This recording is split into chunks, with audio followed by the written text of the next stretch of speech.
और उसी के नाम से इसका नाम गया पड़ा। मगध भी यही है, जरासंध का राज भी यही है। तो कहते हैं कि जब गयासुर ने ये वरदान मांगा तो सबसे पहले यहाँ पर ब्रह्मा जी ने पिंडदान किया। यज्ञ के कल्याण हेतु ब्रह्मा जी ने पिंडदान किया और ऐसा वरदान दिया कि इस जगह पे कोई भी आकर के कभी भी किसी का भी नाम से ये कार्य कर सकता है, उसको उतना ही फल होगा। यहाँ तिथि विधि से कोई लेना देना नहीं होता है। यहाँ बड़े बड़े ऋषि महात्माओं देवताओं सब लोग आए और सभी लोग ने अपने पूर्वजों के नाम से गया श्राद्ध किया। कहते हैं कि जब 14 वर्ष का वनवास राम जी काट रहे थे, इसी बीच में उनके पिता दशरथ महाराज का देहांत हो जाता है। जब भ्रमण करते करते भगवान राम जी गया जी में आते हैं तो दशरथ महाराज की आकाशवाणी होती है कि जब तुम गया जी में आ गए हो तो हमारा श्राद्ध कर दो, हमें मुक्ति दिला दो। तो राम जी सीता माता को नदी किनारे बैठा करके चले जाते हैं पूजा की सामग्री लाने के लिए। उस वक्त बाजार बहुत दूर था। अभी तो है कि आप बस विचार बनाओ, बगल में सामान मिल जाती है, पूजा कर लेते हैं। लेकिन उस वक्त ऐसा नहीं था। तो भगवान सामान की व्यवस्था के लिए, सामग्री की व्यवस्था के लिए चले जाते हैं बाजार और समय निकला जा रहा था। तो दशरथ महाराज की आकाशवाणी होती है कि बेटी सीता तुम हमारा श्राद्ध कर दो, अपने हाथ से हमें कुछ भी दे दो, हमें मुक्ति दिला दो, वरना समय निकल जाएगा, हम मूर्छित हो जाएंगे, फिर इसका कोई फल नहीं होगा। तो सीता माता कहती हैं कि प्रभु हम कैसे कर सकते हैं, हमारा तो अधिकार नहीं। कहते हैं कि पुत्रों द्वारा गया श्राद्ध करना, ये पुत्रों का हक है गया श्राद्ध करना, हम बहू हैं, हमारा अधिकार नहीं। तो दशरथ महाराज कहते हैं कि हमें श्रवण कुमार का श्राप लगा है कि तुम्हारे 4 पुत्रों में से कोई भी तुम्हारा क्रिया नहीं करेगा। तो जब दशरथ महाराज की देहांत भी हुई थी तो उनके 4 पुत्रों में से कोई भी उनके पास नहीं थे।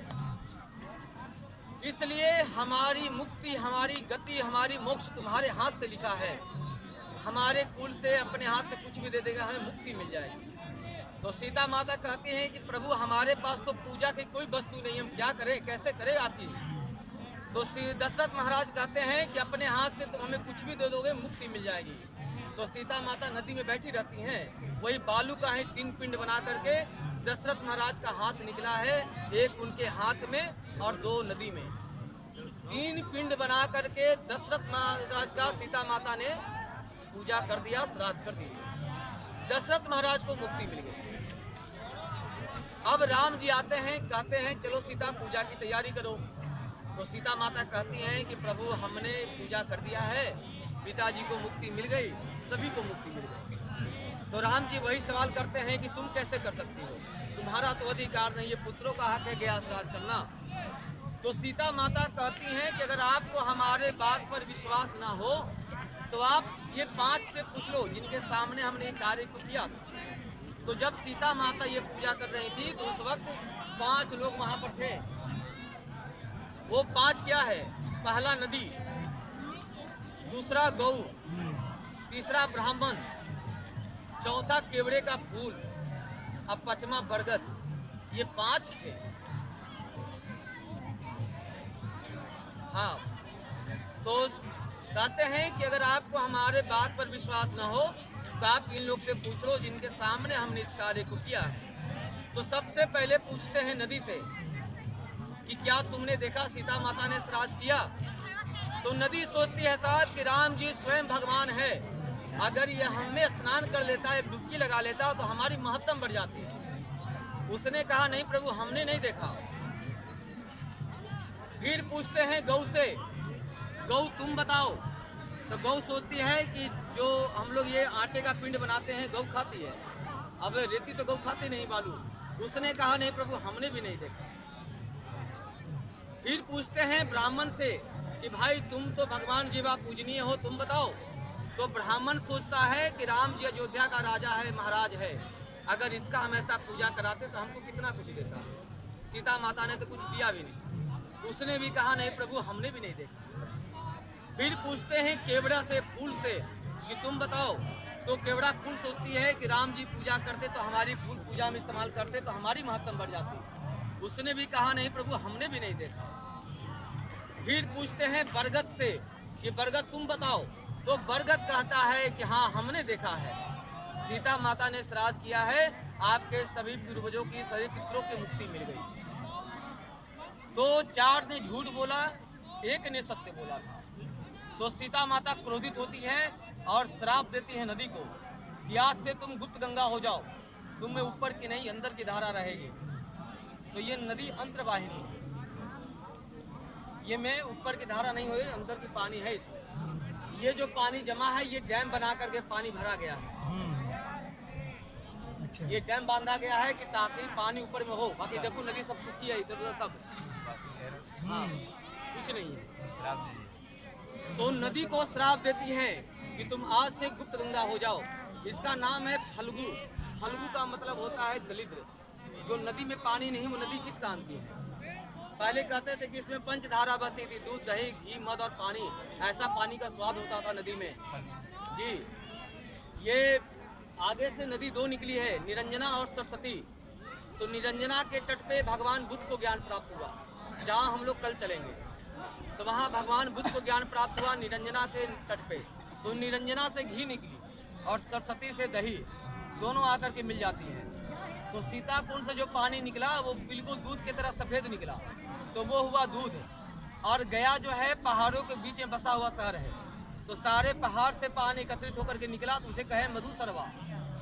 और ये फल्गु आई तो यहाँ पर जल थी, तो ये हुआ पंचधारा जी। लेकिन सीता माता के श्राप से सब खत्म हो गई। अब निरंजना भी सूखी रहती है, सरस्वती भी सूखी है, और सीता कुंड से भी अब बस पानी का धारा है।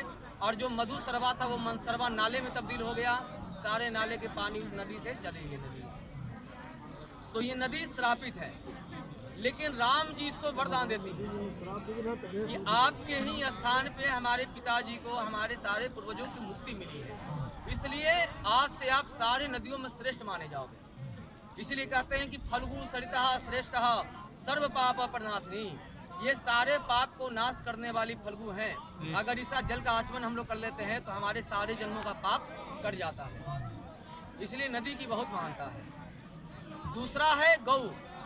गौ को श्राप देती है सीता माता कि आज से तुम मुख से अशुद्ध हो, तुम्हारी मुख की नहीं तुम्हारी पूंछ की पूजा होगी। तब से हम लोग गौ को मुख से अशुद्ध मानते हैं, उसकी हम लोग पूंछ की पूजा करते हैं। लेकिन राम जी वरदान देते हैं गौ को कि आप में सभी देवी देवताओं का वास करना होता है, इसलिए आप तीर्थों पे आपके बहुत ही नाम हो गए, आपको जरूरत होगी। इसलिए कहते हैं कि श्राद्ध उपरांत गौदान। तो गौदान हमारे मत में, श्राद्ध में, उपरांत में ये बहुत जरूरी चीज़ है, इसलिए गौदान आवश्यक होना चाहिए। तो राम जी ने गौ को वरदान दिया। तीसरा श्राप देती है ब्राह्मण को कि तुम कलयुग में भगवान जब आप पूजनीय रहोगे, लेकिन जो दक्षिणा के लिए आपने झूठ बोला है ना, इससे आपको कभी संतुष्टि नहीं मिलेगी।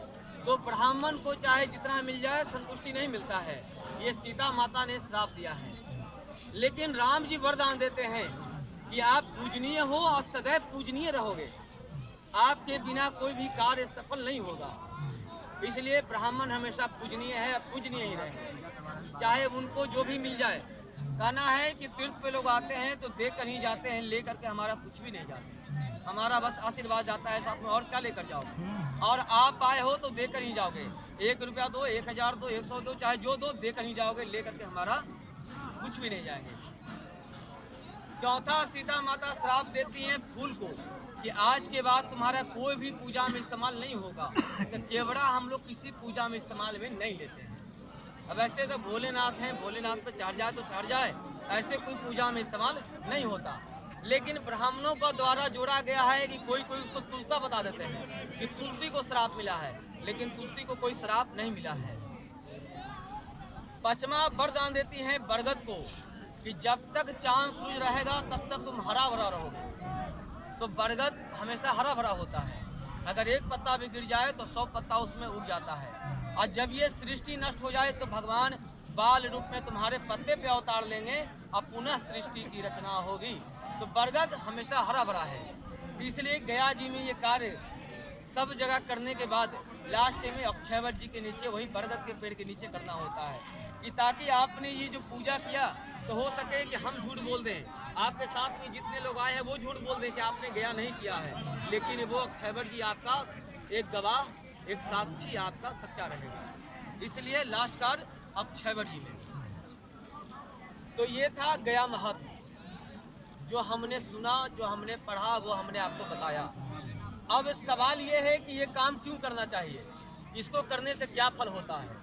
बस हम लोग सुनते आए हैं कि गया जी में जाकर के पूर्वजों के नाम से पिंडदान होता है, माने वहाँ क्या होता है, कैसे होता है, किसी को पता नहीं। लेकिन कहते हैं कि बासम उषा कुरुक्षेत्रे गौ गृहे मर्दन तथा आत्मज्ञानम गया श्राद्ध देशा मुक्ति चतुर्विधा।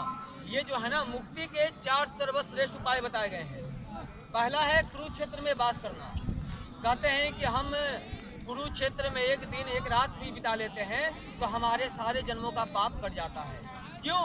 क्योंकि कुरुक्षेत्र बहुत पवित्र स्थान माना गया है, क्योंकि भगवान श्री कृष्ण ने गीता को उपदेश दिया उस भूमि पे। ऐसे महाभारत तो पूरे भारत में हो रहे थे, लेकिन कहते हैं अर्जुन कि हे वासुदेव, हमारे रथ को बीच में लेकर चलिए, हम देखना चाहते हैं कि हमारे अपने कौन है, पराये कौन है। तो रथ को बीच में लेकर जाते हैं, यानी मध्यम मार्ग मुक्ति रायने। तो हम मध्यम में है तो मुक्ति के दरवाजे पे खड़े हैं। तो कुरुक्षेत्र बहुत पवित्र स्थान है, अगर वहाँ हम एक दिन एक रात बिता लेते हैं तो हमारे सारे जन्मों का पाप कट जाता है। दूसरा है गौशाले में प्राण त्यागना। हमारे धर्म में, सनातन धर्म में, हिंदू धर्म में गौशाले को बहुत पवित्र स्थान मानते हैं। अगर कोई मरता है तो हम उसकी बॉडी को जमीन पे गोबर से लिप कर तब लिटा देते हैं। अगर गौशाले में ही प्राण जाए तो भी एक मुक्ति का सर्वश्रेष्ठ मार्ग है, उसके लिए गया करने की जरूरत नहीं। तीसरा है आत्मज्ञान को उपलब्ध होना।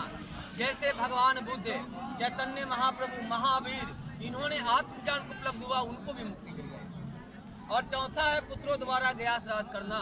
अगर पुत्र गया श्राद्ध कर दे तो इसके कुल में, कहते हैं ना, वर्णन करते हैं हम लोग, 7 वंश 121 कुल, 3 जितने भी हैं, इतने में जितने लोग चले गए हमारे, उन सभी को मुक्ति मिल जाती है। तो आज हम गया जी में बैठे हैं सबको मुक्ति दिलाने के लिए, मोक्ष दिलाने के लिए। पिंड दान, तो पिंड कोई दान करने की वस्तु नहीं है, पिंड दान नहीं हो सकता है। कहते हैं ना कि जब कोई पीछा पड़ जाए तो हम कैसे कहते हैं कि अरे भाई अब तो हमारा पिंड छोड़ो, काहे पीछा पड़े हो। तो ये पिंड है, आज आप बैठे हो पिंड छोड़ने के लिए। हमारे जितने भी कहते हैं ना कि अगर कोई मरता है, हमारे पूर्वज, हमारे पितृ, तो हम उनको बंधन से बांध कर रखते हैं, क्योंकि हर साल हम उनके घर में तिथि के दिन उनको हम पूजा करते हैं, उनके नाम से जल देते हैं, थाल निकालते हैं, कौवे को, कुत्ते को भोजन देते हैं। तो हम उनको अपने बंधन में बांध के रखे हैं, हमने उनको आज़ाद नहीं किया। तो आज हम बैठे हैं उनका पिंड छोड़ने के लिए कि आज से आप आज़ाद और हम मुक्त। ये मुक्ति हमें मिलती है और उनको मिलता है मोक्ष। तो आज हम उनका पिंड छोड़ेंगे, आज उनको हम अपने से मुक्त कर देंगे, आज से वो हमारे बंधन से आज़ाद हो जाएंगे। गया जी से जाने के बाद ये कार्य फिर कहीं नहीं करना होता है जी। तो जितने प्रेम पूर्वक, जितने श्रद्धा से आप गया जी में सारे पितरों को आनंद करके, आप आनंद हो करके और उनको आराम से प्रेम से गया जी में स्थान दीजिए और प्रेम से उनका पूजा कीजिए गया जी में। समझ गए सब लोग?